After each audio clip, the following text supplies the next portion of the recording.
are live. So at this point right now, we're discussing exactly how we're going to go with the approach. Guys, can you hear me okay? Yeah? Yep. Okay. Yep. Hey, Ryan, Alex, how are you guys doing? Pretty good. Not too bad. Hey, Yeah, listen. doing well. Hey, what we're going to do today is we're going to discuss a little bit about what you're doing.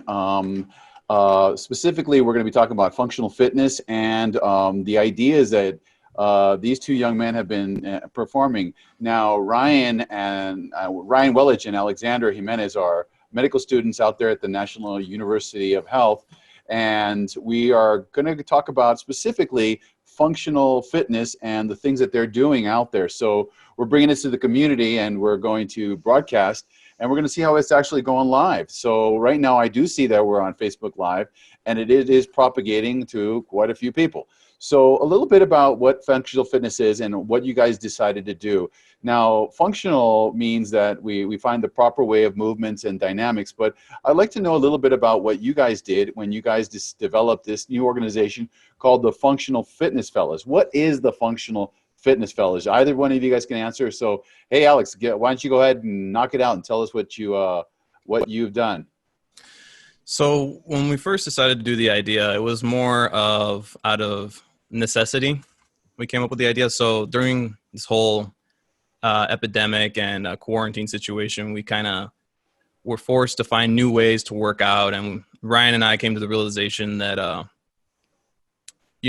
body weight stuff usually wasn't going to cut it. So what can we do to really start implementing some sort of resistance? And him and I started taking a look at kind of weight sets and where to order them. And they were overly priced, and kind of supply and demand took a hold, and weight sets that were normally $200 were now $1,000, and vice versa. It started to get way too expensive for someone who's either in college or on a limited budget to be able to afford. Plus, we had to lug these weights from the second floor out into the parking lot every day, which is going to be a hassle. So we looked into the second best option, and it turned out to be resistance bands. And I had already started using resistance bands either in the gym or in the CrossFit stuff as I was growing up, but I never really implemented a way to really focus exercising and hitting each muscle group. And I kind of just hit Ryan up, and I was like, hey, man, why don't we try these resistance bands and try to see how they work? And we ended up really, really liking them. And then we started coming up with a protocol. And then that's where the idea flourished that we could provide the public with this information on how to do these exercises from anywhere. I mean, from playground to a door to any anchor that's stable in the house or outside. You can really just implement these, and that's kind of where it sprung to life from. The type of exercises you came up with, they're really amazing. I got to see what you and Ryan were doing. Tell me a little bit before we go into that. Ryan, what is your background, and tell us a little bit about, because I did introduce you guys early on, but I didn't tell them your background. And I know that Alex and Ryan have a NCAA background history where they're champions in their own right. Ryan, you've done a lot of national championship in basketball. Tell us a little bit about what you've done in terms of your fitness and in the sports you've been involved with. Yep. So I grew up, I was an athlete from a very young age. I've been a lifelong basketball player. And in high school, I got to be a part of a really good high school team. I actually won back-to-back state championships. I had finished my high school career with a record of about 107. I think I'm like second all-time in state history and school win percentage. I own the record for our school, most points in a season in our school history. And then so I got the opportunity to go play Division I basketball. And so I did 3 years at San Jose State University, which is in a very good conference in the Mountain West. And I had a good career there. My junior year, I started all 3 years. My junior year, I averaged over 18 points a game, shot really well from the field. I was a very efficient player. And so I graduated in 3 years with a bachelor's degree in kinesiology, which I think has really served me well with what me and Alex are doing, and with chiropractic. I took a lot of biomechanics classes, a lot of anatomy. And so, but sport-wise, so I graduated in 3 years with that. And then I got to kind of transfer up and do my senior year at Xavier, which is a nationally renowned basketball school, very good school. And so I got to play my senior year there and pursue my master's degree. And so after my senior year, I actually had some options to play professionally, but I ended up turning that down just because, and even though I loved basketball and athletics has always been a big part of my life, I ended up turning a couple of overseas offers and a couple of the NBA Developmental League offers down to go to National University of Health Sciences and pursue my dual chiropractic and naturopathic doctorate degrees like Alex's. You know, with that kind of background, you probably experienced a lot of exercise protocols that you learned in kinesiology, and that probably came into effect while you were actually doing this particular protocol with Alex. Alex, tell us a little bit about you and what you've done in the past in terms of your fitness experiences and your dynamic sports. So as I was younger, it was mainly football, which we kind of got introduced into wrestling. And as I wrestled throughout the years, I mean, we went to a bunch of national tournaments, did it pretty decently, won a state tournament in high school, got offered and wrestled at St. Cloud State University for a little bit. And really, I mean, we were exposed to a lot. I mean, I got to work with Danny, who pretty much invented the ideas of CrossFit before CrossFit was CrossFit. And it was a lot of resistance training and a lot of weird dynamic movements that he was preparing me for, whether it was hand-eye coordination, neurological stimulation, or other kind of forward-thinking methods that he applied in our training methods. And so I got the CrossFit background, did a lot of martial arts growing up and wrestling. So between the flexibility and agility and strength training with bodybuilding and kind of getting the whole dynamic movement through the connective tissue and development with CrossFit, and kind of got the ability to hit all these angles from different points in not only training, but understanding the physiological effects on the body with different training methods. So with either wrestling and stuff like that, we got exposed, not only myself, but Ryan as well, to a bunch of different training methods that not a lot of people have seen or have only done one type of those methods. You know, when you look at both of you guys, you can see that there's an enormous amount of experience and a lot of life experiences that made a big difference in terms of your fitness awareness and dynamics. How'd you guys meet, and what did you guys do in terms of forging this new relationship with the functional fitness fellows? How did the genesis of that begin? Well, I guess in terms of us meeting, it was kind of our buddy Pete. We just sat in the front, and we had this really talkative dude that wouldn't shut up the first day of classes.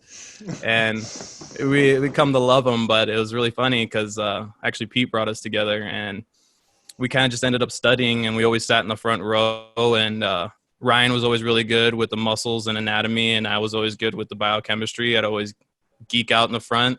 And yeah, Ryan knows I love biochemistry. Yeah.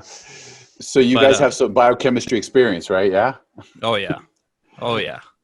Yeah, Alex was a big help in a biochemistry class. He's helped me learn so much. Yeah. Well, I got to tell you, you know, one of the things that you guys bring together, you bring together a new world of awareness in terms of biochemistry, biomechanics, and putting it all together. You guys are the new wave of understanding. I'd like you guys to tell me a little bit about, and you guys, because I'm learning about what you guys are up to. Tell me a little bit about what you guys do in functional fitness. What is it you guys do, and how is it that you guys progress the process and go through the protocols? Because I know you got some videos, because people want to know what this is about and understand what they can do in this new, world order of being enclosed, and they want to have ideas as to what they can do that actually bring about great fitness. So why don't you go ahead and take it from there, guys? You can take it, Ryan. I know you like Ryan, talking about it. Talk about exactly what the purpose is of functional fitness and the guys. Well, so we know there's a lot of well-meaning fitness influencers out there, but we really wanted to bring a more scientific approach to it, a more evidence-based approach, because we felt that there really was a lack of solid movements, of solid exercise out there, especially in the social media sphere. I mean, I know a lot of the stuff that, we might even take for granted would really be revolutionary if, the average person on social media was to hear it. So we really just wanted to bring our knowledge, and we both have really unique backgrounds. We've seen a lot, We're well educated in the sciences and anatomy, biomechanics, as well as we've both gotten to work with a lot of really elite strength and conditioning coaches. So we really just wanted to bring that knowledge as well as our own unique touch to it and share it with people because we really think we have a lot to offer.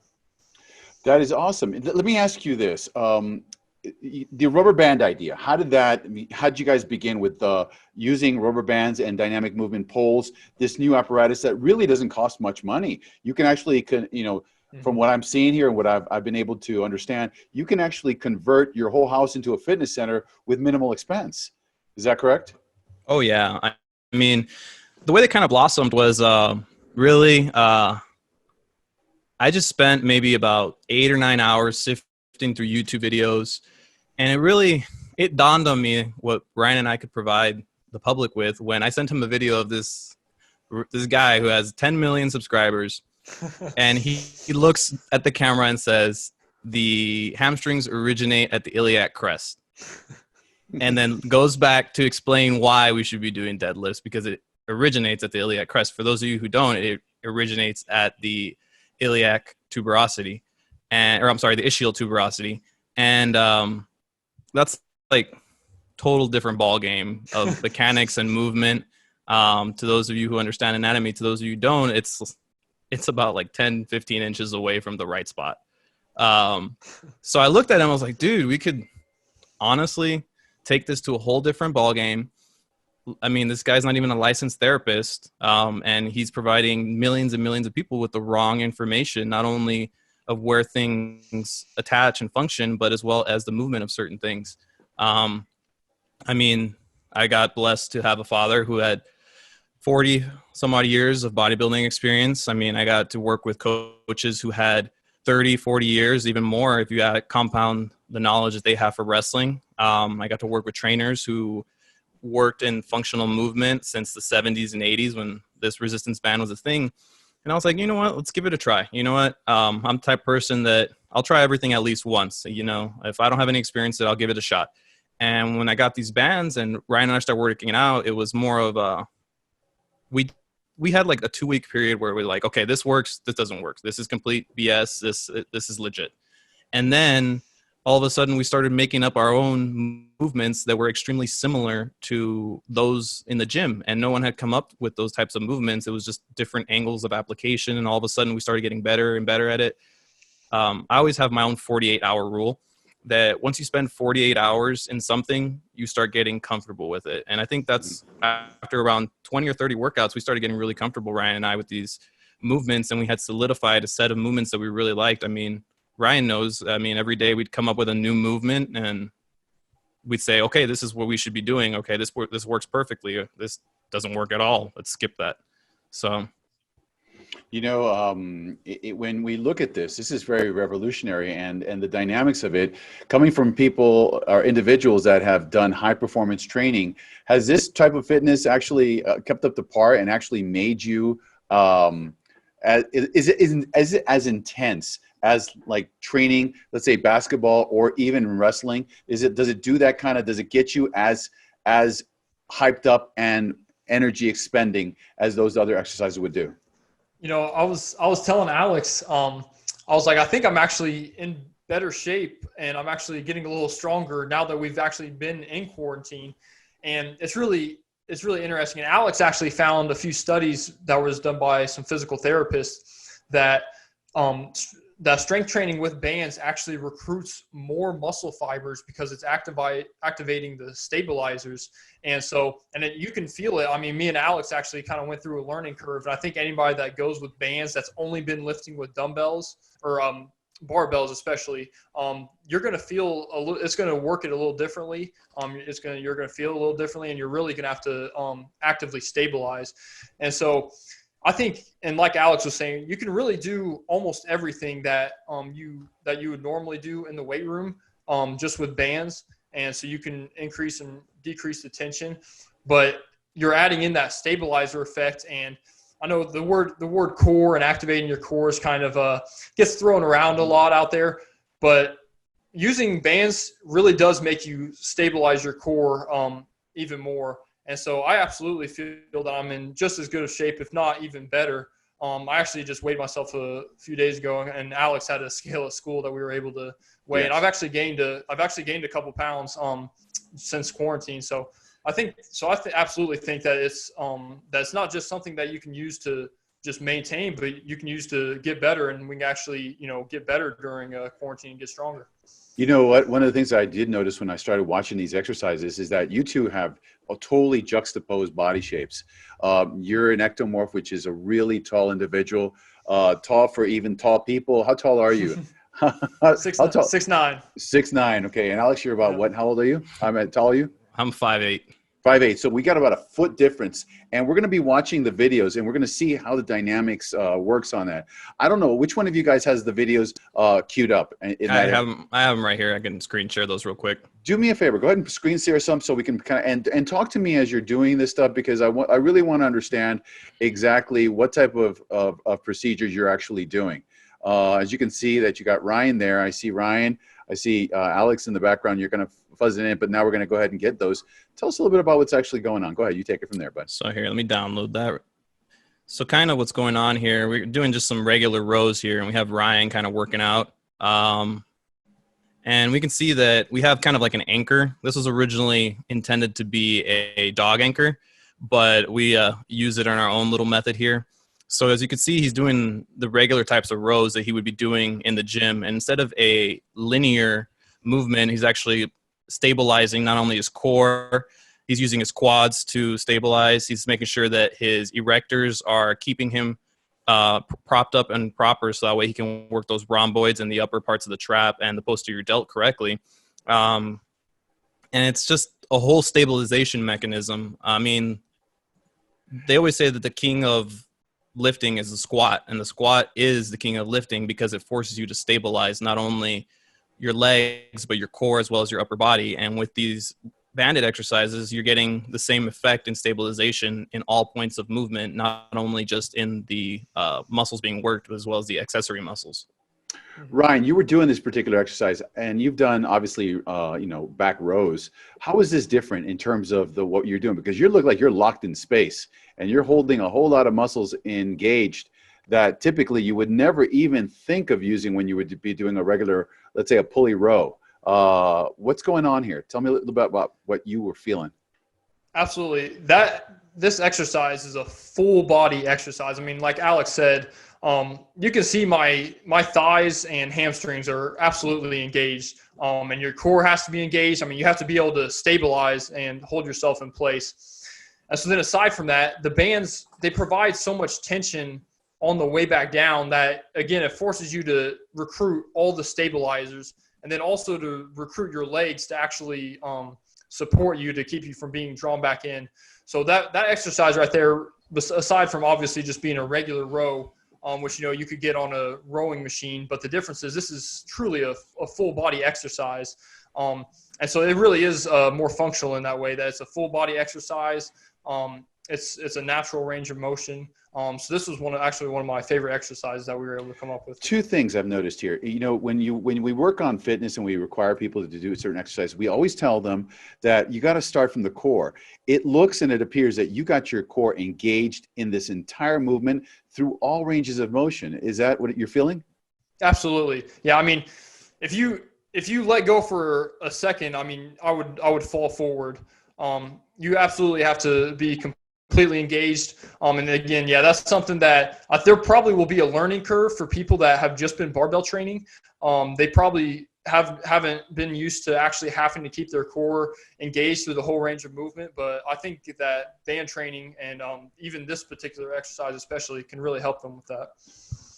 The level of neuromuscular reeducation, I mean, that's occurring in the body, it's adapting. Many of us, when we started lifting weights for the first time, we ran into the first time we had neuromuscular reeducation on the squat. When you pull the squat bar off, the very first time, if people can remember when they do squats, they were all over the place. It took about 3 or 4 days of learning how to grab a barbell and actually bringing both your legs together. It's the same thing that's happening here because you're actually training the brain to engage the entire body at the same time. Alex, what is it you're doing here on this particular one? So here we have just a different variation of shoulder press. The cool part that I really liked about these is that not only are you forcing the concentric reaction, which would be all the way up, but the eccentric has to be controlled. And not only did I realize that my delts were working a lot harder, but it was really interesting because on the eccentric on the way down, my lats were actually having to engage a lot more. So it was not only working those, but I was also having to work my lower back to keep me forward, to stabilize my core towards the front so that way I wouldn't fall forward. And I had to really stabilize almost every part of my body, come almost like a contraction just to be able to do the exercise there. You know what I've noticed too, as you're doing this, it seems like the rubber bands are giving a forgiving range of motion. In other words, it allows the joint to follow its normal glide. In other words, it's not going to force you in a position that is abnormal for the joint, because it appears that it gives. Is that what it's given here too? Oh yeah. The cool part about these is that, I mean, on the bottom here, it felt maybe like 100 pounds or shoulder press, and towards the top it felt around 185. So it's following the natural strength curve of not only the joint but as well as the muscle. So as you go up higher, it gets heavier. As you come down lower, it gets lighter. So allowing there to be less stress on the joint and more focus on the muscle. This is absolutely an amazing experience when you see this. This is not a normal range of motion. This is actually a normal rep. It is an amazing, it's progressively changing as the distance changes, and it seems logical. But if you can notice, there's only one rubber band here. Is that correct, or is that two? Yep. That's what the cool part about this is that this is a 40-pound rubber band. So in a linear pull, the rubber band pulls 40, but if you bend that rubber band in half, you're actually getting 40 on each side. So this is a total of 80 pounds here. Wow. And by the time it was in the top, you felt the load. And it yeah, was so around here, it's around 80 pounds. I'd say here it felt around 100. This is just an obscure measuring method, and we need to solidify these numbers, but it did feel around 185 towards the top there. Now, if we take a look at someone, let's say, with different body mechanics, let me see. Here we go. And we can download this here. Is that, by the way, just out of curiosity, was that the same cable? Was that the same rubber band? Nope, this is a 30-pound rubber band. So we can see that Ryan is a lot taller. So the farther he is away from that point of contact, the more it's going to cause a higher load there. Ryan, how did you feel on this one? Tell me a little bit about what you were experiencing this one. Yeah, so like Alex was saying, it does follow a natural strength curve, because at the top of the movement, which is where you're strongest, it's actually heaviest. But where you're weakest, which is a lot of people, on bench, they get caught, as they go down, they can't get back up.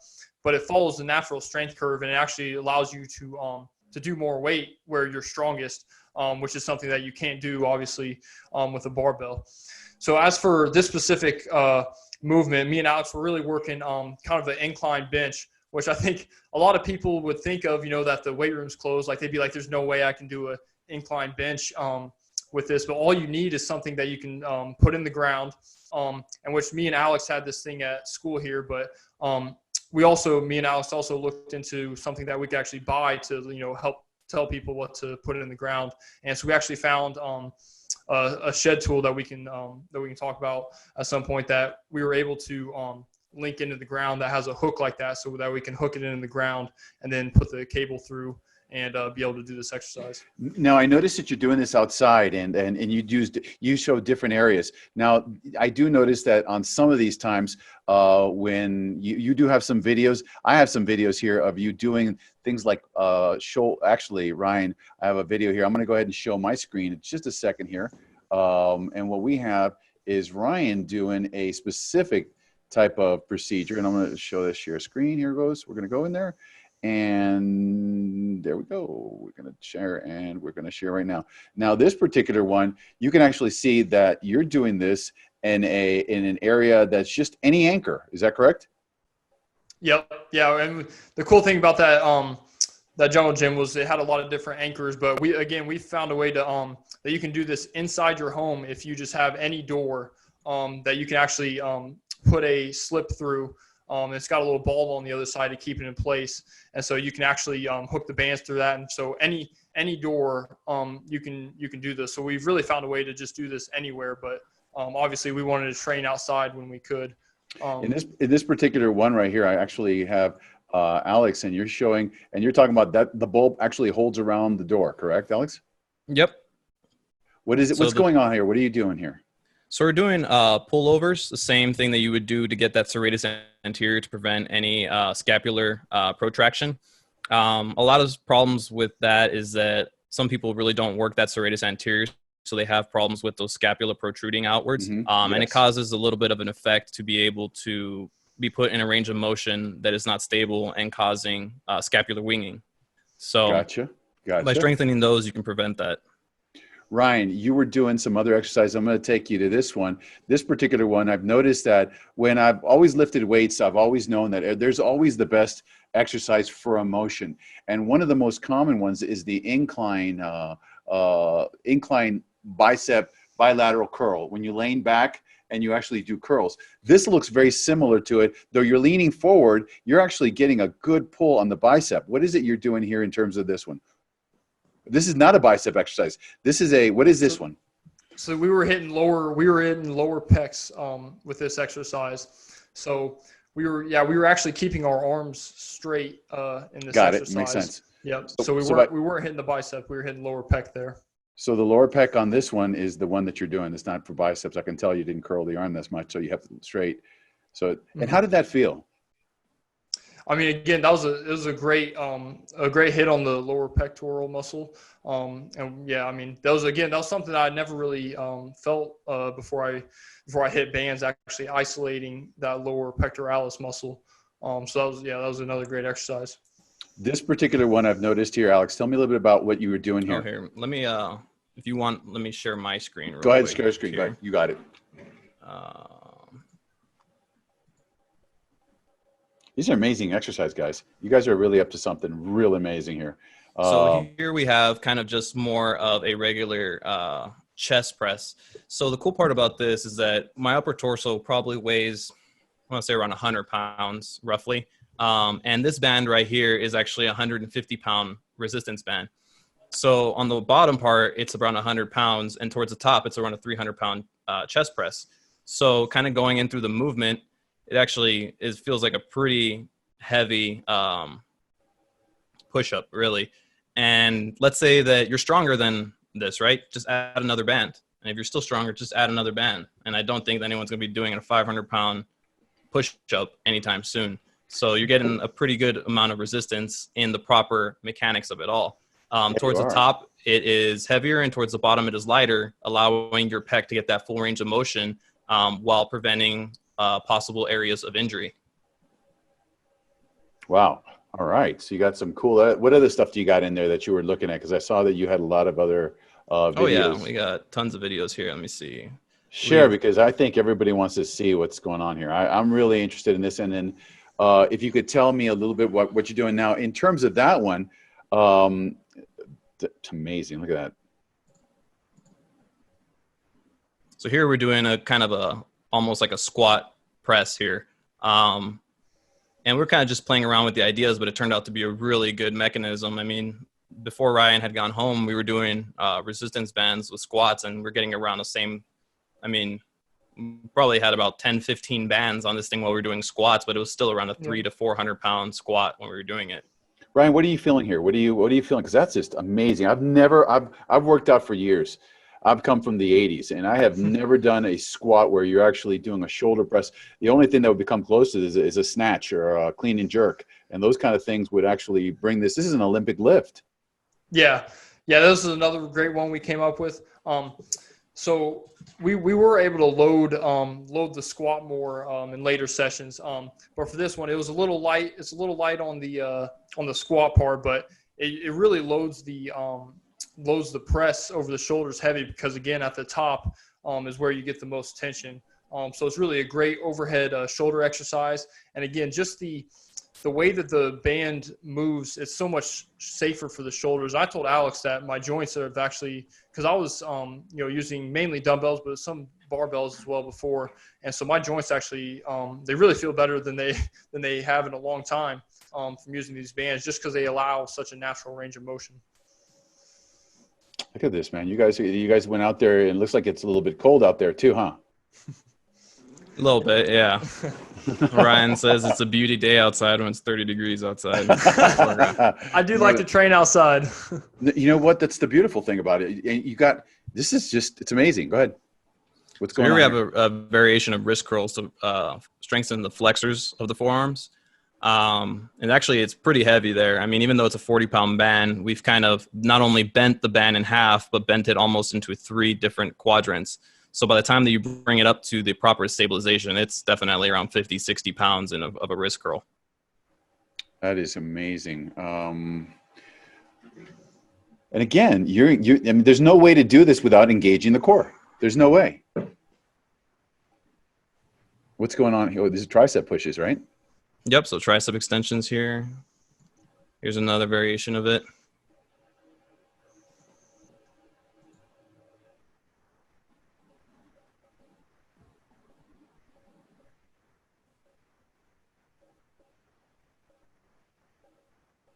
Ryan, you're going to have another career in photography. I can tell.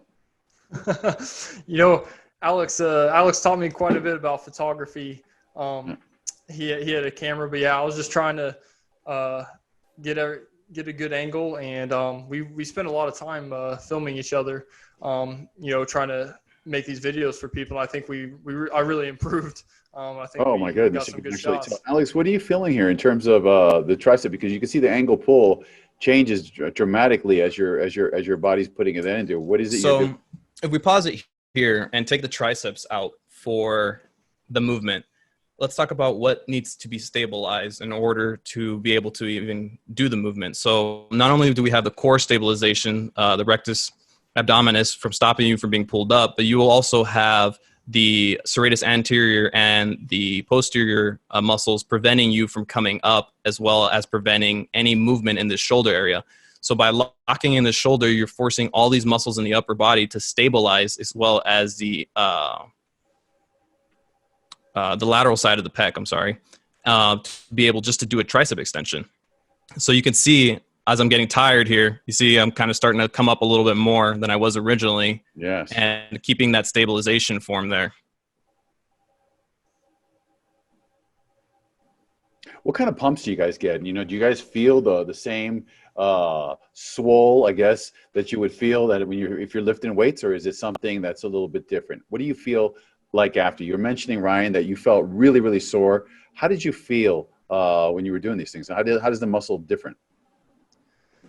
Yeah, I mean, I felt just as good of a pump from using bands as I had ever felt from using barbells. I mean, I think it's the way that we've been able to, you know, set some of these exercises up. And again, you're talking about recruiting the stabilizers. You're actually recruiting more muscle fibers, which need more blood flow. So you're going to get a great pump using bands. There's no doubt about that. Alex, you mentioned to me after you started doing this kind of workout, you noticed your body changing in a different way. What did you notice?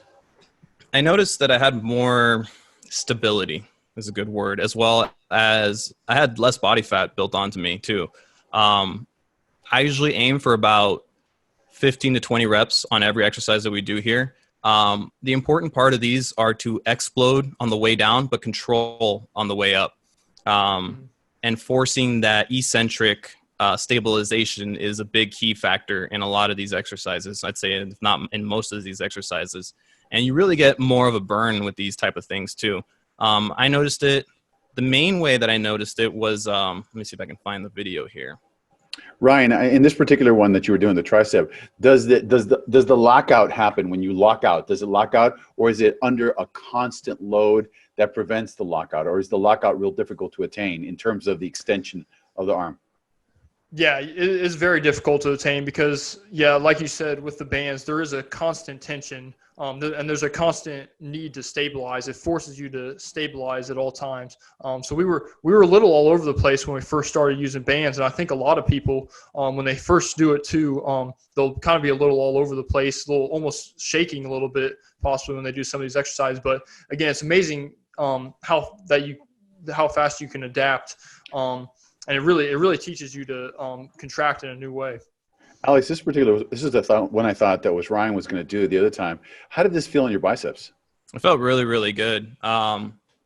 It's honestly probably biceps have benefited the most from these type of workouts because it's under a constant load and it gets heavier as it comes towards the top. You and I, when we used to train, we always used to force a negative on everything. This is just a negative in itself with everything you're doing. It's getting heavier on the way up and it's getting lighter on the way down to really allow that muscle to work in different mechanisms. There really is the ability to go into the muscle and to really benefit from the concentric and the eccentric in a way that has never been done. It's always been known, and when you lift weights, the concentric was the idea, but as fitness became much more a science, they found so much in the eccentric motion that was part of the training that actually developed the muscle, that this is actually pulling and this is maintaining the load on the absolute eccentric and being kind to it on the way down, which is typically where most people get hurt, on the eccentric, not on the concentric. They get hurt on the eccentric, on the extension or the opening of the muscle. It actually prevents a load that would reach maximal pull and actually may hurt the tissue.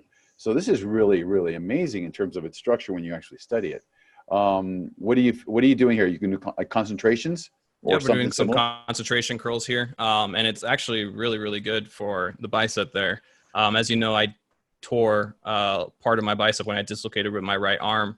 And to be able to work it in such a manner and actually break up that scar tissue and work through it is really, really good. It's really great. You guys are offering a huge amount of diversity in this presentation just because you're dealing two different body types and you're watching the body adapt to it. Which ones are you doing here? These are flies or these are? Yep, these should be flies here.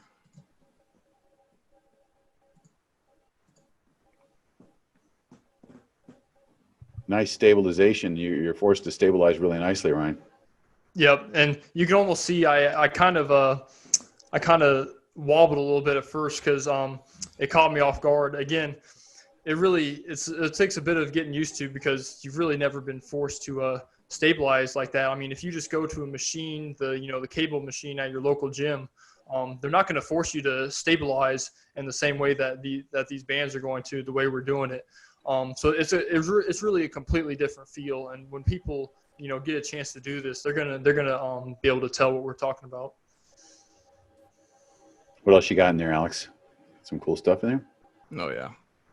Let me close this here. Let's see. Here we go.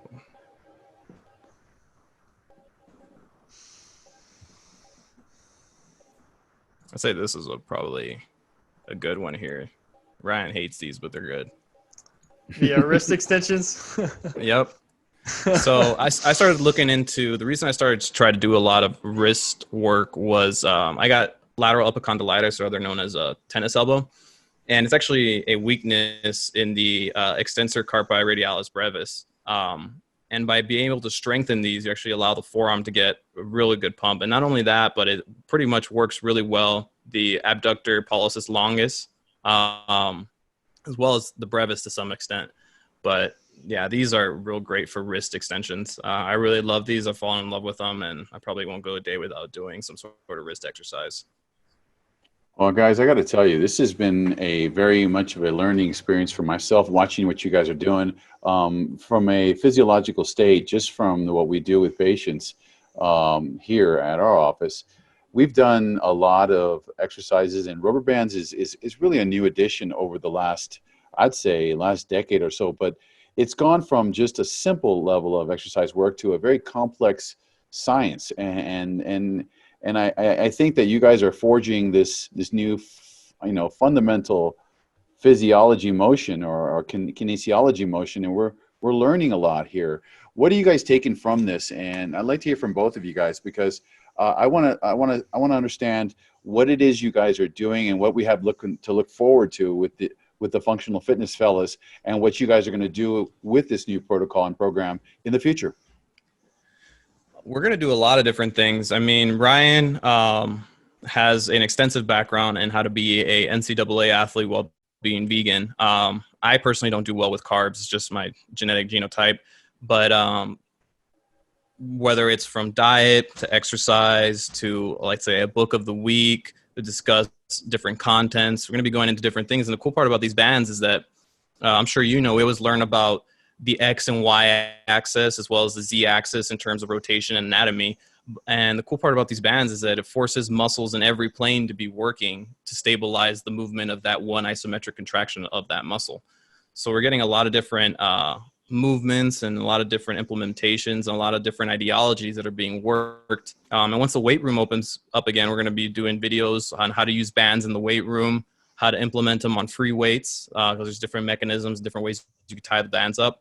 And not only from them, but the world's best powerlifters use resistance bands to get those heavier weights.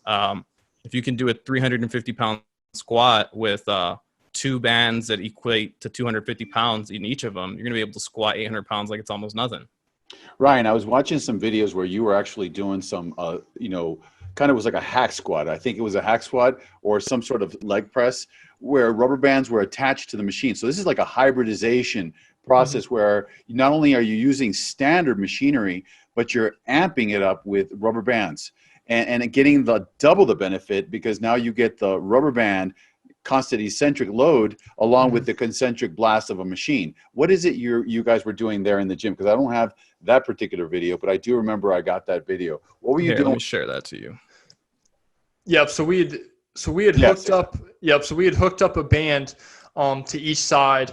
And again, I think that's part of what we can do once we come back to the gym is we're actually gonna integrate the bands with some of the barbell and dumbbell and machine and some of the other stuff. But again, I really like how it tests you where you're strongest, but and it allows you to do more reps, because with more weight, according to your natural strength curve, because it's heaviest when it's at the top, but it's lightest at the bottom, which is where you're the weakest.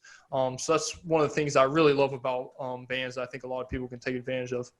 You don't even have to change the weights that much. You just keep the same weight on. If you want to go put more, you can do more. But this is amazing how much that load increases during that period of time.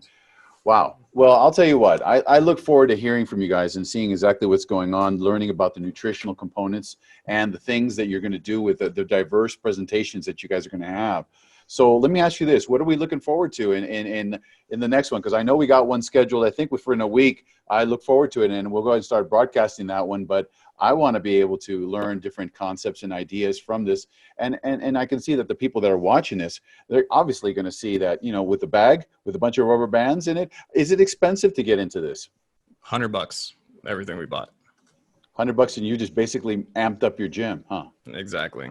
I mean, the problem with right now is that everyone bought resistance bands, so they're a little bit out of stock for a lot of these, and a lot of people are charging absurd prices. So what we'll do is we'll try to find you guys some credible sources to buy these resistance bands.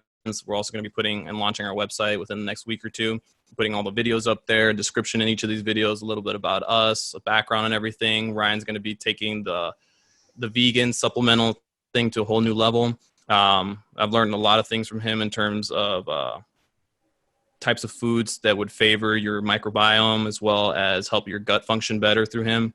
We'll be doing shakes. We'll be doing books.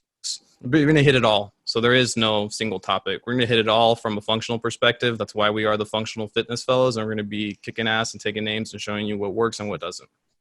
The biochemistry, because you guys are really, I've seen the works you guys have done in the biochemistry. Ryan, I was looking at your website. You got some good biochemical reactions and studies that are on your website. So I look forward to understanding a lot about the vegan mechanisms as a way to deal with your diet and along with your workouts. Just in a short, just a little synopsis of that. What kind of things do you do particularly? What has been your philosophy in terms of vegan approaches with the level of athleticism? Because it really is rare to have this level of diet. And I'm not too sure you met many people in your sport that were vegan, but tell me a little bit about your awareness of vegan and how it began. Yeah, so you're right. There's not too many high-level athletes that are vegan, although it is a growing movement.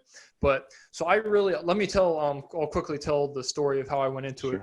So my junior year of college, when I was at San Jose State, I was playing almost the whole game, every game, so I had a high workload.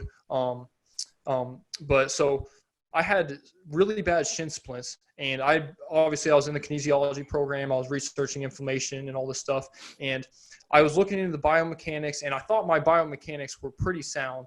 And so I'm like, okay, that's not it. And I'm looking into the nutrition. And what I was finding that some of these animal products, especially the ones that aren't grass-fed, they have a lot of hormones in it, all this stuff, and dairy particularly, they have the potential to be more inflammatory. And as I kind of talk about on my website, part of the reason is that is because they have a higher omega-6 to omega-3 ratio. And so those omega-6s, they become arachidonic acid through the biochemical pathway, and then they become this molecule called PGE2, which is 100 times more inflammatory than the PGE3, which is the byproduct of omega-3s. So the omega-6s are causing a lot of inflammation. And so once I actually went to a full plant-based diet, I found that I was having terrible shin splints. And I kid you not that my shin splints completely went away in about 3 or 4 days. It was profound. It was a profound difference. And I kind of went on to learn that I wasn't the only one that had this type of experience. A lot of people had benefited from a plant-based diet. And I was obviously interested in nutrition and continue to, study it. But so that was kind of my start, is that I personally tested it and I had amazing results.